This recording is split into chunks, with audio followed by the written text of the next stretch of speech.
Hello everybody, this is Camilla again, and let's continue with our instructional video on how to use the Subtitle edit software so that you can get started with your translations.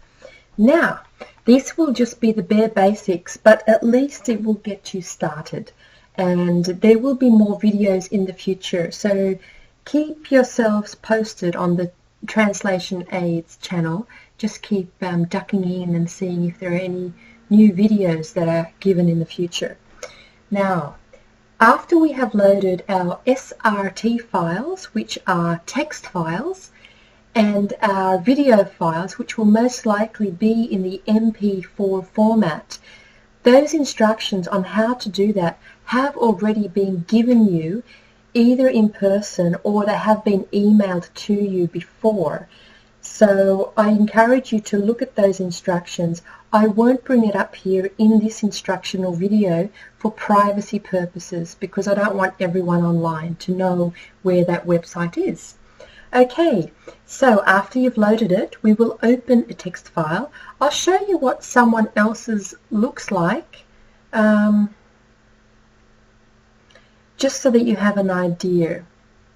Let's go to Gershon.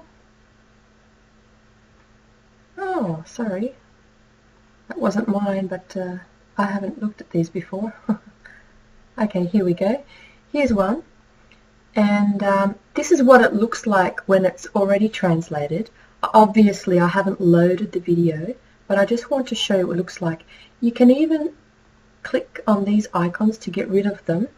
And that's, a lot of people like to work this way first. Let's pretend, for instance, that all this text is in Finnish. That means when you are translating your work into Swedish, you can just basically delete these lines here and start typing. And then you're moving on to the next line and you delete it. And notice how I highlighted it and I deleted it, but look at that. There's still some text left even though there's nothing here. That's because it's hiding. So you click on that and either drag your mouse button up or down. And in my case, I needed to click on it and drag my mouse down in order to reveal the rest of this text. Then you basically drag your cursor or your mouse over it and hit delete. Or you can use the backspace button. It doesn't matter either way. And then you type your text in there and you do that. So this is actually a very good translated text. Why? It's because look at this. There's hardly any red areas. So this person has timed their work very well, and it's given the person reading the translated text enough time to read the translation. That's why it's good to make sure you have as little red areas as possible. The red areas represent that the text has either exceeded the recommended duration or it has gone below the recommended minimum duration.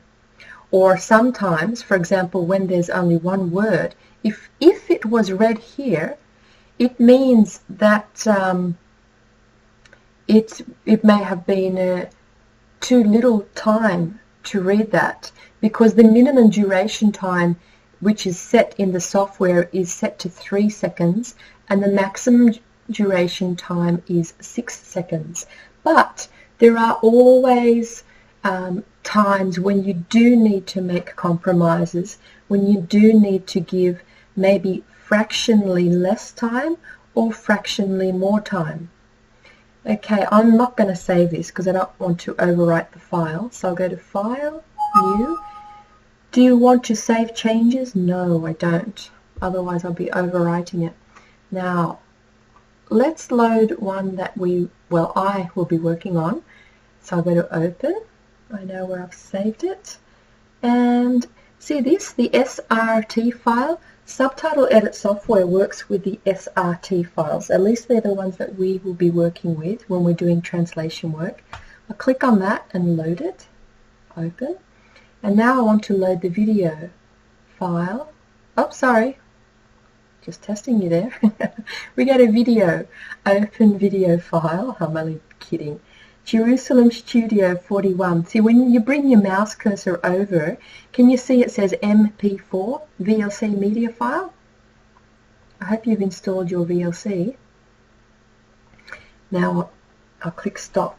Now I actually have loaded this video before, but when you have loaded or are loading your video for the very first time, and as long as you have this waveform area selected, in other words, as long as it's appearing, your grid will be totally black, okay, apart from the grid. But in the center here, it will say click to add waveform. I have loaded mine already, which is why I've got this green, very, very pale green squiggly line, which represents the audio, any type of audio, any type of sound. It could be background noise, it could be music, it could be a person talking, it could be several people talking. In whatever case, it's representing volume and sound. Now, so when you click on the waveform, a little box will appear in the center, and you will notice that it will start loading. And depending on how long the film is, it might take, for instance, 1 minute, maybe more or less. So now I've loaded this. We will pretend that here I have got this in Finnish, because I just want to show you again, just go through it again on how to change the text. I don't want to delete the whole line. See, if I highlight the line here, press delete, delete, delete, delete, delete, okay, I've lost all the timing. That's not going to help you. So just to reverse something that was done, you go to edit and you can click on undo. But before we do that, look at what the hotkey is, the shortcut, Control plus Z. And that's exactly what I will do. Control Z, Z, Z, Z. How many lines were there?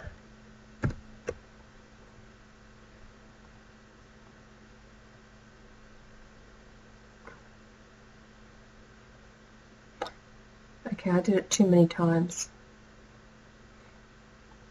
It took me over into the previous field, but that's okay. Control new, I don't want to save it. Well, this is good for you to know, because I'm sure that you are going to go through the same things. I just happen to know what happened. But if you're very new, you might not know. So this doesn't worry me. Okay. Right. Now, so instead of hitting delete and deleting the whole lines, we will delete the content. See how the text still remains? What do we need to do? We need to click on the box in there and either drag the mouse up or drag the mouse down. When I drag it down, I can see the rest of the text. That's when you highlight it, then you can click backspace or the delete button. And we just keep doing that. Look, the text is still there. So drag it up or down, backspace, it's still there.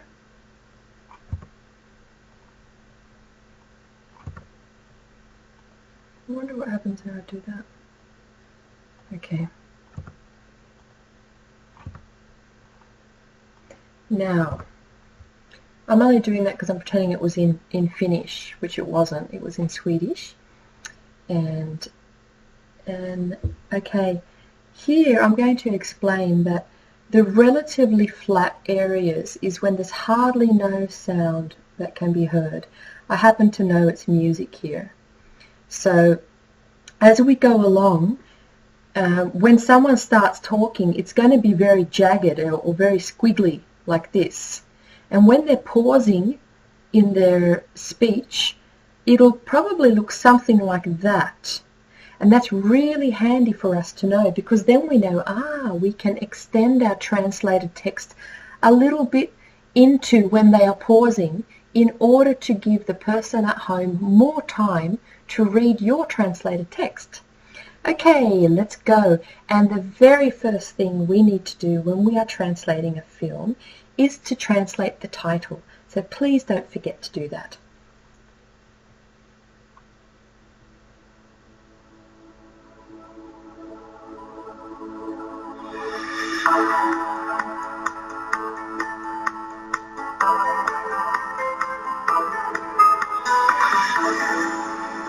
Okay, I had it easy because I've already got the timing set here. If you don't have the timing, I'm going to go through that later on when I start doing a new line, entering a new text line. And before I translate this title, I just want to show you how to navigate here. This waveform is a timeline. It's both a timeline visually and audibly. Now let's see this gauge, the sliding gauge underneath this waveform? That can fast forward you through the entire film if you drag it all the way to the end, and it can even rewind. And what I have done is I've clicked on this little tab with a left mouse button click, and keeping it depressed, I have dragged it like that. Okay, so that's one way of doing it. You can also do a single left mouse button click on the timeline this way. And as you can see, the monitor screen has changed accordingly. And another way that we can move or navigate in through the timeline is, see these arrows here? There's two rows. There's an upper row and a lower row. And in the upper row, the arrows that are pointing to the left, they go backwards in small steps. See that? And you can't keep it depressed. It's only going to move back once every single time you just do a single click. And the other button, naturally, that points the opposite direction, points to the right, is just going to take small steps forward. And the one on the bottom row, it does the same thing, but instead of taking small steps, it takes longer steps. So, look at this. Okay, it's probably roughly worth 3 of the small steps, I think. And I'm going backwards. Now, see this light blue line? This light blue line travels when the video is playing. And this is where you need to keep your eyes peeled for when you want to pause the video in an exact location where you want to insert or edit text. But let's get started, and I'm going to translate that first step, the first title. Now I'm going to go forward. See this red area? Okay, it's a grayed out background, slightly grayed out background with a red text, which means that is the one that has been selected. It's dependent upon which line I have highlighted here. See, when I have another line highlighted, this isn't red anymore. That's why if I go to this position where the light blue line is, if I select the correct line, it's going to go red. Now, in order for me to translate this title into Swedish, I click here in the text field. This is the text field here where I enter text. Now, Art Studio Jerusalem, like that. And look, it's appeared down the bottom of the screen, which is exactly where we want it. And the timing I don't need to do because look, it's already been done for me. And let's continue playing this. And I'll just give you another example. I happen to know that this is music, and you've already heard some of it. But see how the music, the squiggly line, is diminishing. It's getting smaller and smaller. That means the music is fading out. In other words, it's getting softer and softer. And then all of a sudden, if you look carefully here, the squiggly line gets really jagged again. I happen to know, because I have seen the video before, this is when Jonathan starts talking. And the grayed out area, what is that? Well, that's simply the timing of the next line. It's the work of the previous translator who has entered the timing for you. We won't always have that, but it's good for you to know so that you know how to work with it. Now, if I double click on this line here, the first line, this blue line is going to go back to the time when I've translated this text, and it's going to continue playing the video until I stop or pause it. I recommend to pause the video and don't stop it, because if you stop it like that, in fact I will do it now. If I stop it, you watch what happens. The needle goes all the way back to the beginning of the video. And then when I press play, look, it's going to start from the beginning.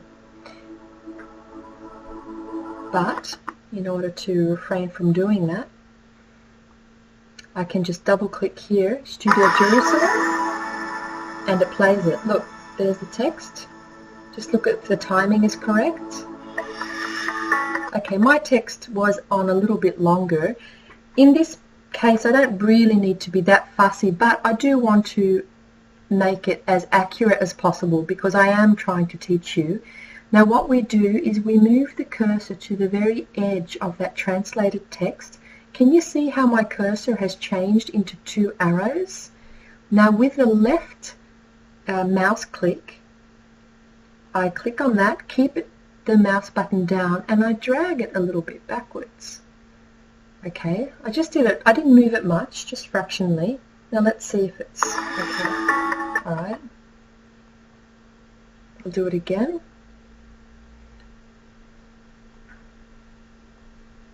Let's play it. Okay, that's good enough. But I'm just wanting to show you how to do that. And let's get ready for the next line to translate.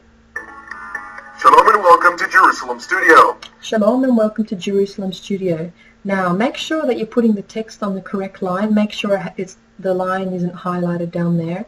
We go to the next available time slot and let's enter the text in Swedish. Shalom och välkomna till Studio Jerusalem. Okay. Now see how this is all red? In this particular case, I know it's because I haven't divided the line into 2 rows. Sometimes the text can either be too much. If I'm putting too much text here, see how it goes yellow? It's giving me warnings. In fact, if I do it far too much, see how it even goes red on the bottom there, total length? I have exceeded the recommended amount of text. And in actual fact, even though you can physically enter text that long, it's not going to work for the reader, and there is a very big risk that your text will not even be shown completely on the TV screen. So I'll delete that. I don't need it. And here, look at the text here. It's all in one row. If I click on auto break, look what happens. See? It's divided that single row and made it into 2. And that's good. Let's continue. Now this is red, but I have to compromise in these particular cases because I don't have a lot of time to give the reader to read that. However, the good news is that there isn't a lot of text here for the reader to read. If you want to compromise, you can fractionally extend this translated text, the time of it, extend it more, and you do a left mouse button click and you can extend it. Look what happens on row 2 up there. See where it says here 2.624? Look what happens when I extend it down here. Can you see how the figures change and it's turned blue? Unfortunately, that's too long because Jonathan hasn't even started to talk and I've got the translated text on the screen. You can make small compromises and maybe enter the text just 1 fraction of a second before he starts talking. Now let's play that. I'll double click here on the first line. Remember, that's where we can play the video from that position. So double click.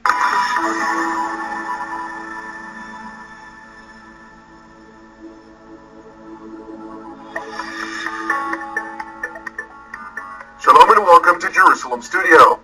Ever since the Israeli-Egyptian peace agreement was signed in 1979... Okay, I'll pause it there. I'm going to translate his next line. Okay, if the line is down there, make sure you have it on the correct line. We click inside the text box and we will translate his text. Please make sure to read the directions. Hang on, I'm talking at the same time as I'm typing. I just want to concentrate a little better. Otherwise I'll be writing in Swinglish. Okay, now I know he hasn't finished his sentence, so I'll do a space and a dash, because that's the Swedish writing rules. Okay, that's not so for English, but in Swedish it is. And since we're translating into Swedish, we have to stick to the Swedish writing rules. If it's the end of a sentence, then naturally, please don't forget to do your full stops. But he hasn't finished the sentence, so we do that. And see how it's all red now. This reminds us, hang on, what's wrong? Okay, we'll click here. Oh, it's one single long line. Let's break the text. There we go. It's divided into 2 rows, and this is turned blue, which is a good sign. Let's continue. And just for context, I will double click on the line above it so that we can hear it in correct context. Shalom and welcome to Jerusalem Studio. Ever since the Israeli-Egyptian peace agreement was signed in 1979, the Sinai Peninsula has been a demilitarized zone to allow for a long response. The Sinai Peninsula has been a demilitarized zone. Okay, look at that. Can you see how the line has skipped the empty one? That's because I took too long to pause the video and the needle has gone over into the next time frame. So make sure you're on the correct time frame. Another way to know is this is red, so we know that's active. So if I type here, see, it's going to type, see how it's got FXG like my silly typing there. So I know I'm in the wrong area. Another way, as I've said earlier, is it has to be highlighted. And look at that. Now that I've selected the correct one, this is red. Another way to see up here, it's actually given me a brief summary of what I have typed in the previous time slots. Here it says ända sedan fredsavtalet mellan Israel och Egypten. And so that's good. It's another way. So click in this text field and let's enter. Now what did he say? That's right, hard.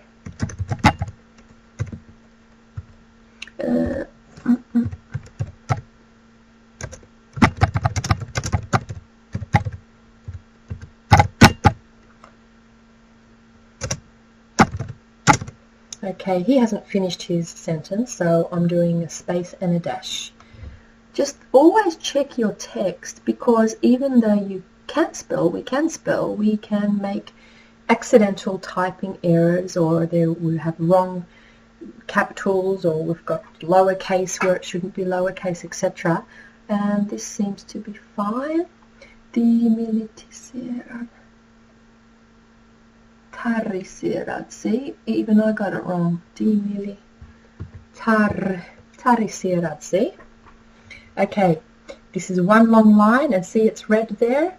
It's alerting us that something needs to be done. And in this case, it's an auto break. There we go. There's another thing I'll need to mention here. Sometimes when we divide the text, the upper row is a lot longer than the lower row. And according to the instructions we gave, we need, as a general rule of thumb, we need the upper row to be shorter and the lower row to be longer in length, only because this translated text will actually be on the video screen later on. It isn't now when we are working with it, but it will be later when it's given to us and we put it through the system. And the reason for that, for the upper row to be shorter and the lower row to be longer, is so that it provides the video screen to be seen. Depending on what is shown on the video screen, we could be blocking some important visual aspect, which we don't want to do. So just for habit's sake, even though this is a news break, we still will stick to those parameters, those rules. Now let's continue, and for context purposes, let's double click on the line above it. Ever since the Israeli-Egyptian peace agreement was signed in 1979, the Sinai Peninsula has been a demilitarized zone to allow for a long response time in the case of a possible Egyptian attack on Israel. Wow, okay. One thing I did notice, let's use these little baby steps backwards. Remember I showed you that? Look at that.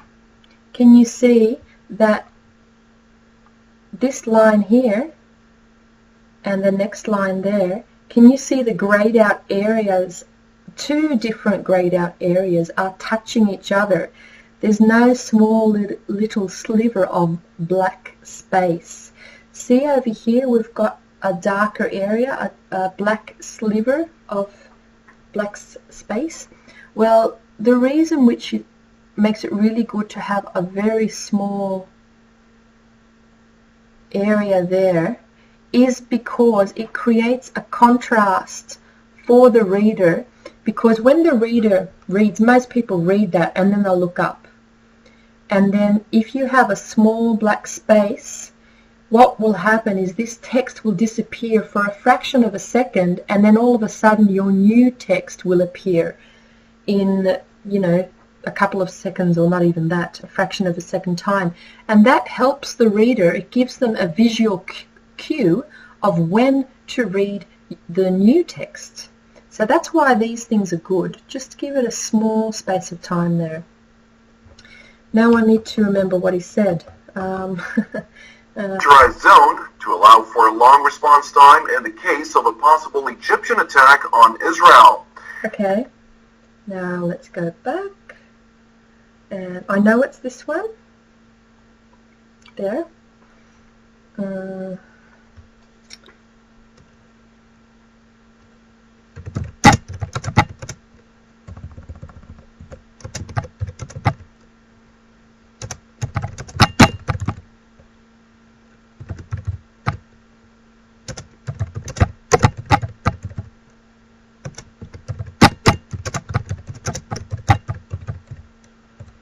Okay, he did say eventual military attack on Israel. The only thing is if I put for Israel like that, I've got a feeling the text is going to be, yes it is. See how it's turned yellow? It's telling me it's too much text. Sometimes we will allow it to go yellow as long as it fits on the screen. And how do we know it fits on the screen? Okay, no, it's not going to let me. It's still red, which isn't good. Even though it fits on the screen for us, and now, in the way we see it, it's not going to fit on the screen later when we edit the text. Because remember, this text is going to be a little bit bigger, and it's even going to shift up on the screen here. So I need to edit that. I'm going to take away for Israel, do a full stop there, and press auto break again. Did you notice how it changed? And look at that, 5 seconds. That's a good timing there. I know when he said Israel, see, I've given them more time. What I did was I did a left mouse button click. Now I'll over-exaggerate. See when the cursor changes into 2 arrows and I click down and keeping the button pressed, it changes the time up here. See on the row 5, duration, it says 4.406 at the moment. See that? And now, by dragging this, I'm extending the time. Okay. Can you see here that the line is relatively straight in comparison with the rest? This is when Jonathan takes a pause in his speech. So then I know that I can drag this timing all the way until he starts to take a breath. And then with the next text, if he's saying a lot, I prefer to start the new text while he is taking his breath, because remember, it's only a fraction of a second, but it does help the reader out there and give them more time to read the new text. Now, for context, we will double-click on the line above so that the video plays it from that position. The Sinai Peninsula has been a demilitarized zone to allow for a long response time in the case of a possible Egyptian attack on Israel. The civilian uprising in Tahrir Square in the summer of 2010. Okay, the summer uprising. Let's go backwards. Take a long step here. Okay, you don't always have to have this blue line in the position where you're translating, but I prefer to have it that way just for habit, and also to teach you good habits from the start, because then you will actively see your text appear here at the same time as you're typing, and that's a good thing. Now, what did he say?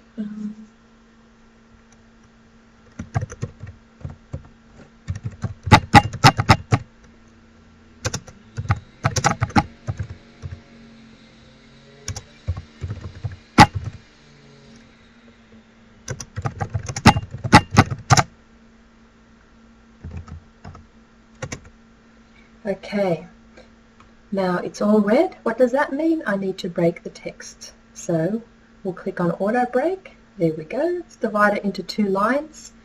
And even though the upper line is slightly longer, I can actually do it like this. Get rid of that dash. I did a backspace. I press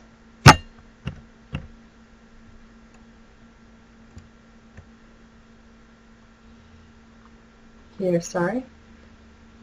Behind the correct word I can do it. Okay, now I've made it into a single line again. I think what I'll do is I'll put a dash between Tahrir Platzen. I'll divide the word into two. And now I'll do auto break. Okay, that didn't work. So I'm going to go in front of the word Platzen, press enter. Look what it's done on the screen. So I'll go space after Platzen and then delete. There we go. Now I have the lower row longer. And that looks a lot better too. Okay. Now let's continue. This next one I'll show you how to insert a new line. Look, I've run out of timed text, timed lines. And you can do a right click on the text field. See, when I do a right click, see it's given me an option, insert line. Click on that. There we go. So they are ways of doing it. However, there's another way. On existing lines, see, if I click here, it's only going to say insert line. But if I click up here where these lines exist, do a right click, look at that. It's given me a much longer menu to choose from. And then you can press insert before, insert after, delete, insert subtitle after this line, etc., etc. Copy as text to clipboard, and so on. Bold, italic. Now, italic means kursiv in Swedish, but I don't want that because I want to show you how to do it another way. And so let's play from here. And then I'm going to get ready to click my finger on the pause button so that I can insert a new line a different way. To allow for a long response time in the case of a possible Egyptian attack on Israel. The civilian uprising in Tahrir Square in the summer of 2010, which led to the downfall of President Mubarak's regime and in... Okay. Now, see here, where my mouse is, it says insert new subtitle at video position. That's exactly what I want to do, even though now Jonathan has had time to say what he has said. So even though I'm clicking this button and it's appearing in the wrong area, it doesn't matter. I'll do first things first, and I will just first translate what he said, and then we will move the position into the correct area. What did he say?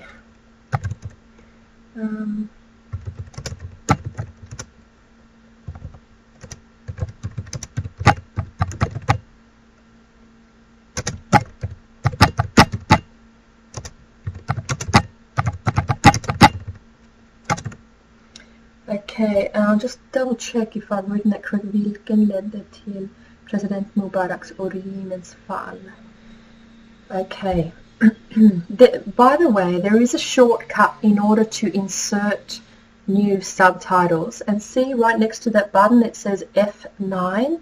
If you press F9, which is known as a hotkey or a shortcut, the same thing will happen. You will get a new line to edit on. I can't press that button because otherwise I will unfortunately be stopping the recording of this video, but otherwise you can do so.